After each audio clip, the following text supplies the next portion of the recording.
We're on to March, the big game-changing month everybody's been talking about. And since you're all about drama and big, huge events, you're gonna love this. You are gonna, this will entertain you. Because you like these moments that just jar everybody and put you kind of in some kind of chaotic state. Because you're just, that kind of energy keeps your fire burning, keeps you challenged. And that's what a Leo is all about. So this is what we're gonna talk about, because we have a major astrological shift for you Leos, for everybody. For you, this is going to be in your 6th house. This Pluto Uranus square is difficult because at the same time we're having the Pluto Uranus square, Mercury is going to be squaring in Saturn. And we hate Saturn. Okay? You want to know what's been bugging us for the last few years in Leo, in our partnerships? It's been Saturn. Saturn's been breaking us down, asking us to reevaluate the way we seek partners. We can't be as shallow as we used to. We've got to go out there and actually care about their insides and judge somebody based on their insides versus the outside. And that's difficult for a pleasure-seeking Leo, because a lot of times we can have very superficial relationships just based on the fact they please us. They please us visually, they please us physically, and they please us just about every way around. And when they stop pleasing us, we don't really like them around. They're kind of a drag and they dampen our sun, so we kind of blow off these relationships. Well, Saturn was in trying to ask us, stop. If you want a long-term relationship, you have to see something deeper than just these superficial things that you judge somebody by. And so we've experienced that. Well, guess what? That energy's coming back around. And it's only for a brief time. It's just Saturn going into Mercury and opposing Mercury and just asking, when we get a lesson from Saturn, Saturn likes to just reiterate the lesson every once in a while. So if we're still caught in the same bad habits, guess what? Saturn's going to ask us to reevaluate that. Just to keep us on point, keep us on track. Not very fun. But, and then we have a solar eclipse, new moon in Pisces in 29 degrees. And when we get a new moon like this, it's going to be in our 8th house, and this is the 8th house of sex. And this is a very fun topic for Leos. So this is, you are going to be like the person sitting in the front of the class wanting to hear about this stuff, because you'd be like, sex? Did somebody say something about sex? But sex is not just, the 8th house isn't just about sex. The 8th house is about personal transformation. It's about gaining partnership through shared resources. It's about gaining partnerships after you've personally transformed. It's not about those shallow relationships anymore for you. This solar eclipse that's coming up is going to be asking you about finding a partner that appreciates your deep, dark chocolate layer.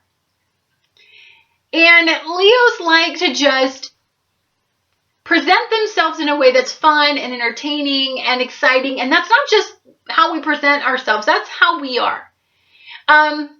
But we've also had some transformation in this area.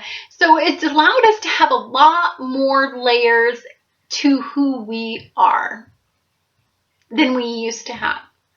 And so when we're going through this picking out a partner thing, we are looking for something that actually stimulates us on a deeper level so that we can fully connect with our partnerships and fully manifest the sexual connection that we desire so deeply inside. Because the way we're going to start to make love with our partners is through our minds as well as our bodies. And we're very athletic lovers, but mental stimulation is going to be crucial to our future relationships. And that's going to be addressed on the 20th. So love is big this month for Leos. And I'm very proud to say this. It's also going to be a focus throughout the entire month, through just about every aspect that we have. So you're going to be challenged in picking your partner. You're going to be challenged in your ability to relate to your partner and that partner to relate to you. But through these challenges this month, you are going to manifest a significant change in your life that is going to launch you forward. Venus and Mars are teaming up in your 9th house. And anytime these two energies team up, these are the celestial lovers.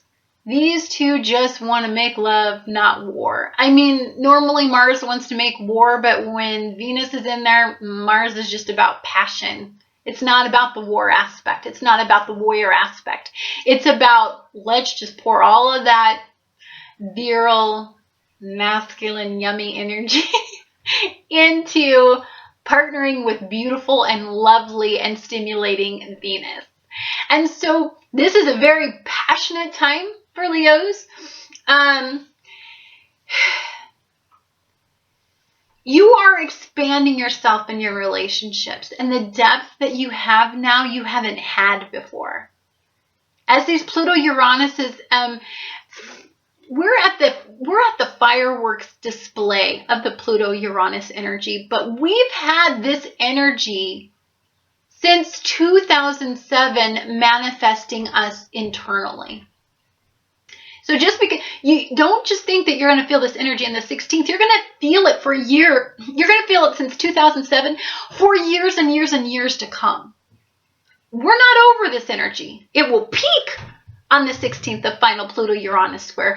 That will be the time that you sit down and watch the fireworks display. But just let you know that it's not totally done yet. So you may find a hot, passionate relationship that kind of makes you step backward a little bit.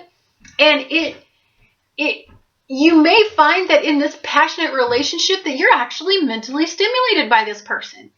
This person may actually get your juices going just by talking to them, by having things in common with them.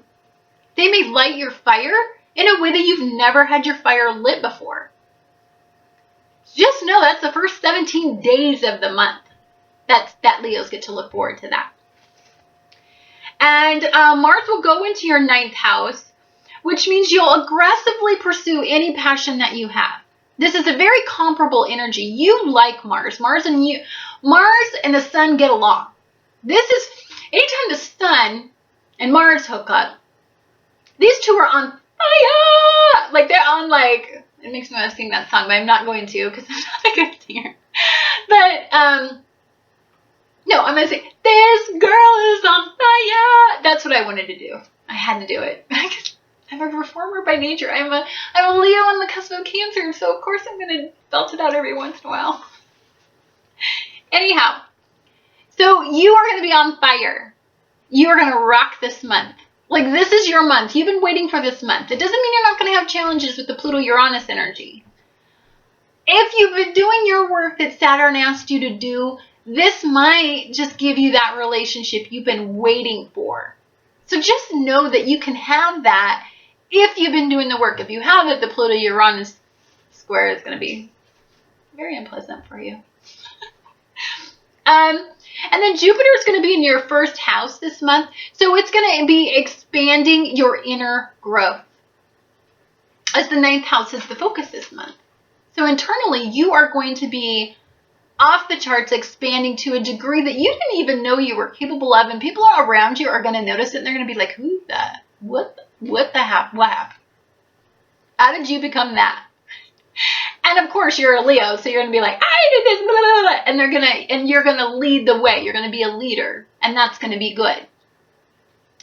Now, on the 5th, we have a full moon in Virgo, and this is in your 2nd house.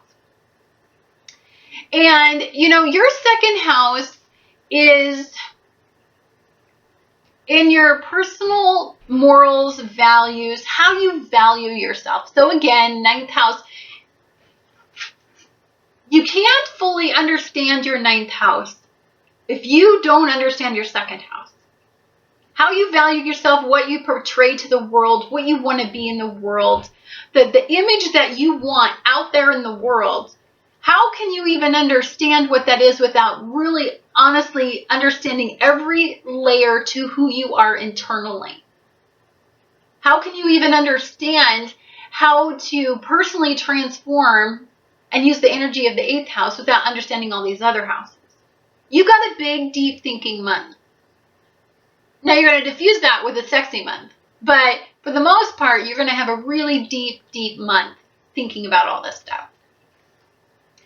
And so you're going to want to set up some routines for physical and mental well-being.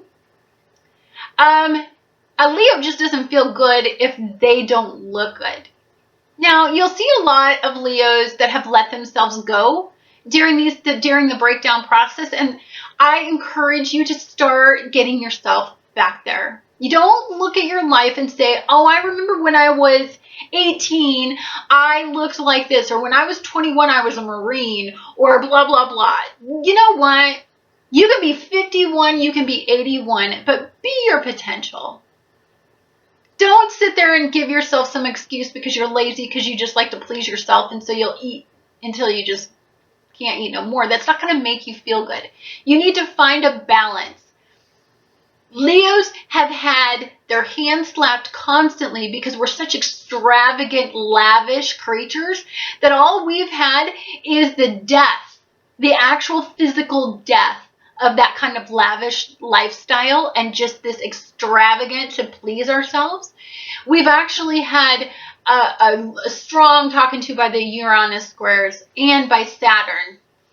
When Saturn was in there, all it did was break us down in areas like this, and it's his favorite thing to do. So just know that you need to keep up on this energy. Just because you're through the heart of it doesn't mean you've got all the material, you've got all the books, you've got the pen and paper, you've got everything to do, but you've got to still do the work. So you harness the Virgo moon. Anytime Virgo's in there, Virgo will help you set up routines for maintenance of the Leo psyche, of the Leo heart, of the Leo self. Harness it. Meditate during this time. It's super hard, I know, for you fiery little Leos who has all this energy in the right areas to just keep you going aggressively, but turn inward. I warn you. Because you're going to need your fire reserves, the Pluto Uranus Square, for crying out loud. So on the 11th, Mars crosses over Uranus, which can create some very, very unstable interactions with people. Now, for you, this is going to be an unpleasant energy. You're going to have a fiery interaction. Anytime Mars is in a fire sign, it can ignite an area in you that makes you a very volatile, fiery, confrontational person. And then with Uranus in here, anything can happen. So I am warning everybody, avoid everything controversial, avoid every conflict, avoid everything you can on the 11th. It's just not worth it. Wait until the energy is much more stable. If something is brought forward to you that you don't agree with, can you please hold off? I know that you guys are impulsive and you like to go for things. And with this Mars energy, you're going to want to aggressively do it. Don't. Watch the 11th. Stick it on a calendar and shut it. Zip it. Okay, then on the 16th, we have the Pluto Uranus Square. Pluto is the planet of breakdown, of death, but it's also the planet of regeneration and birth. In your 6th house, you have not had balance in your mental well-being and in your physical well-being. Because you are such a lavish creature, you want to lay around on the plains and have all the food brought to you by the female lions. Stop it. And I think you know this by now. I think you're probably feeling some serious issues having to start to crop up from your health or from your mental well-being. There's an imbalance, and you've been going through this imbalance in your life. So this breakdown is going to hit you hard because pleasure is what is all a Leo seeks. They are the sign of pleasure. There is no pleasure in breakdown. There is no pleasure in any of these energies. You may have, during these Pluto Uranus squares, developed really bad habits that has either not helped your foundation become strong or has been starting to put your sun out. Meaning you may have developed poor coping methods. Maybe you started drinking. Maybe you started eating too much. Maybe you stopped working out. Because during breakdown, and there's nobody that needs pleasure more than a Leo. And Leos a lot of times do things to excess because they're a very young sign. And so they don't know that balance yet. And so they think everything likes to revolve around them. And when they don't get all the attention, they turn inward, and they usually develop some pretty seedy, self-defeating habits, which Pluto is bringing forward to you. And then Capricorn, the other oppositional energy that you're feeling during this Pluto Uranus square, is saying, how's that helping you? I mean, if you're not healthy, then how are you going to go after that career aspiration? Or how are you going to build that house you've always wanted? Or how are you going to get that partner you've always wanted if you can't even get yourself together? So this breakdown has been an internal breakdown, and this is a great energy to tap into routine, especially Virgo in this month. You're getting kind of everything set up. If you tap into this energy just right, you're gonna develop some routines that's gonna excel you. One thing that if you listen to any kind of video on really rich and successful people, they all have habitual routines that they do that generate success. So Leos, what is your habitual routine? And if you don't have one, get one this month, because you're going to have all the energy helping you out in this area to get one. Because your sun isn't shining yet, not flourishing, it's not full yet. There's some work in those books you haven't been doing that Pluto Uranus squares have been giving you since 2007. Get cracking on the books. You got work to do. And then on the 18th, Mercury aligns with Neptune and Pisces in your 8th house. You are on fire. You're a little sexy beast right now. Your loins are going 100 miles an hour, and you want to please yourself because you are back, baby. You feel good. You know, this final Pluto Uranus square makes you just want to feel good. You feel like you've jumped over the mountain and you're starting to go down. Jupiter's in there. I mean, you feel the positive energy. And so you may step backward and fall back into a pattern where you see that hot thing across the room and you seek a shallow relationship again. And it may have been a habitual old pattern that Saturn had told you not to be doing. Difference is this one you may see that this is a partnership that is shallow, that is not long-term. And come on, with all this energy, you're in love.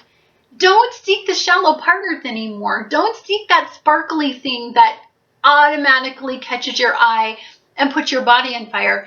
Seek the stable partner. Seek the partner that has good habits that you guys will be able to build off of each other. Seek somebody who gets what you've been through and encourage your growth in the areas that you've been trying to seek growth in for years now, Leo. Okay? So just be careful of the 18th. There's a sparkly thing maybe, and sorry, but you may bite. You may take a nibble. Just don't take the whole cake. I know you stinking Leos like to eat the whole entire thing. You can't just have a piece of cake. On the 20th, we have a solar eclipse and new moon in Pisces at 29 degrees in your 8th house. Again, the house of sex. Now, again, when I say sex, I also mean personal transformation, loss, death, rebirth, personal transformation. This is a big, big area for you, but there is still something that could be blocking that full blast sun from shining. You're beautiful. You're the sun. Don't let anything block you anymore. You're strong. You're confident now. You've done a lot of homework. You've changed. You have Jupiter in there giving you the planet, that's the planet of expansion and opportunity. You don't got time for the things that are blocking you anymore. You don't got time for limitation. You've only got time to shine. And if the universe comes in and eclipses out something that's difficult for you and maybe you weren't ready for, know that there was a reason for that to be eclipsed out. That was blocking your sun. It was shading your sun. And we don't need a Leo that's not full blast. I love a full blast Leo. I love their confidence. I love their exhilaration. I love their energy. I love their smile. I love their just everything about them. And when they're dim, they turn inward and they start developing a lot of self-destructive habits. They get fat. They get lazy. They get self-loathing. They're a bunch of freaking drama. When a Leo sun is not shining, they're just stupid drama, jealous and insecure. And that is no way to be. They get these ego trips that are ridiculous and temper tantrums that are outrageous. That's when their sun is not fully illuminated within them. After their sun is illuminated, then all the powerful qualities come out, all the beneficial qualities come out of a Leo, and you can fully appreciate what a Leo has to offer. So if you hear a lot of people put down Leos that they're these big egomaniacs, their suns aren't shining. They're at an imbalance. Find balance. This month is about finding balance for you. Sixth house is a big focus for a reason. That is balance. That is your ability to balance everything equally to achieve your sun at full blast. Love you, Leos. And I just want you to know, I don't know if you know this, but I'm a Leo on the cusp of Cancer. So I'm speaking to me too. I'm not just giving you guys a third degree. Like, I'm talking to me. Like, literally, actually, I'm talking to me because I'm talking to a webcam. Anyhow, I love you, Leos, and I hope you make it through the month with unscathed and you just have a sexy, wonderful month filled with lots of joy.